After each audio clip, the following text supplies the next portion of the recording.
Day 1 of F1 preseason testing is in the books, and it was a mighty impressive first day of running in Bahrain. From mega driver stints to red flags and everything in between, I'm going to recap the day's action and give you all you need to know about Day 1 of F1 testing.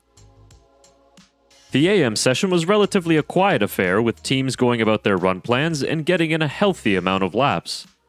It was Max Verstappen who ended the morning session with the fastest time of a 1:35.4, completing 65 laps in the RB22.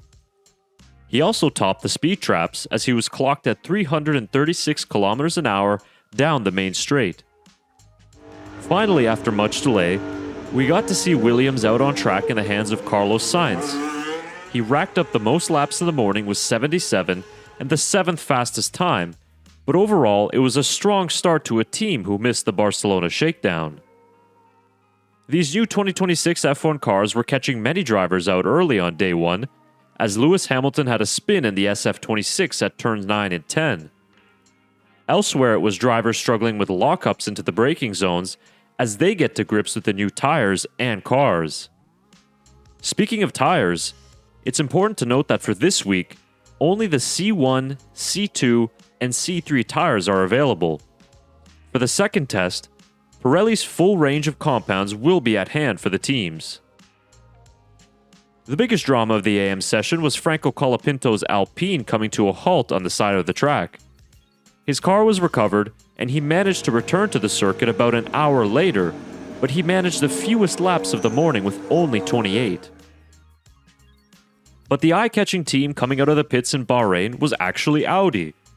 They debuted a radically different side pod design to what we saw in Barcelona, and it resembles the zero-pod concept of the 2022 Mercedes. Bortoleto was in the car for the morning, where he completed 49 laps and was 8th fastest overall. The PM session was more of the same as teams continued their solid running to finish out the day.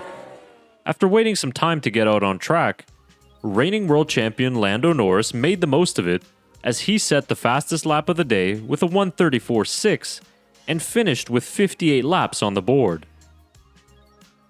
He was just a 10th ahead of Max Verstappen, who had a busy day in the car all to himself.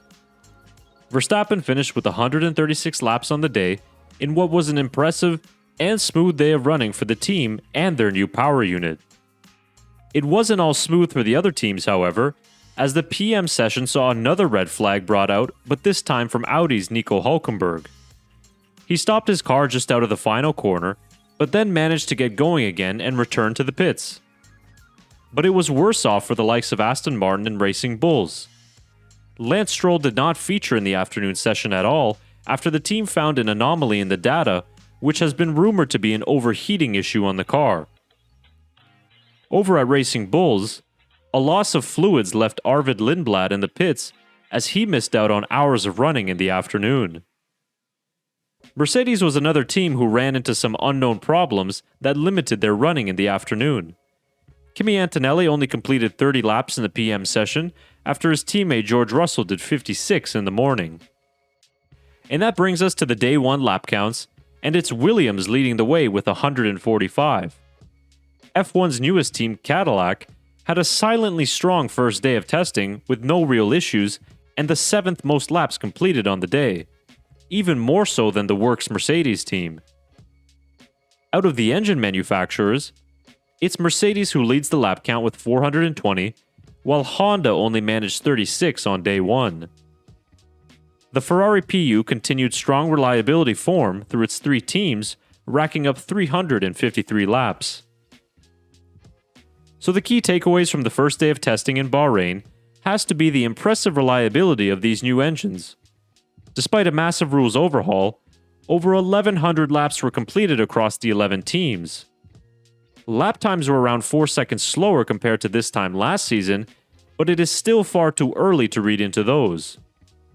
Red Bull and Verstappen can be very pleased with their run plan, and their engine is humming along quite nicely to the surprise of many. Trackside reports tell us these cars are much more lively than the previous generations, and also challenging for the drivers, which should make for an interesting season to watch. But that's only Day 1, and we've got 5 more to go from the Bahrain test. Tune in tomorrow to the Formula Maximale channel, as we'll be live for day 2 of F1 testing, so make sure to subscribe to the channel so you don't miss our extensive coverage this year.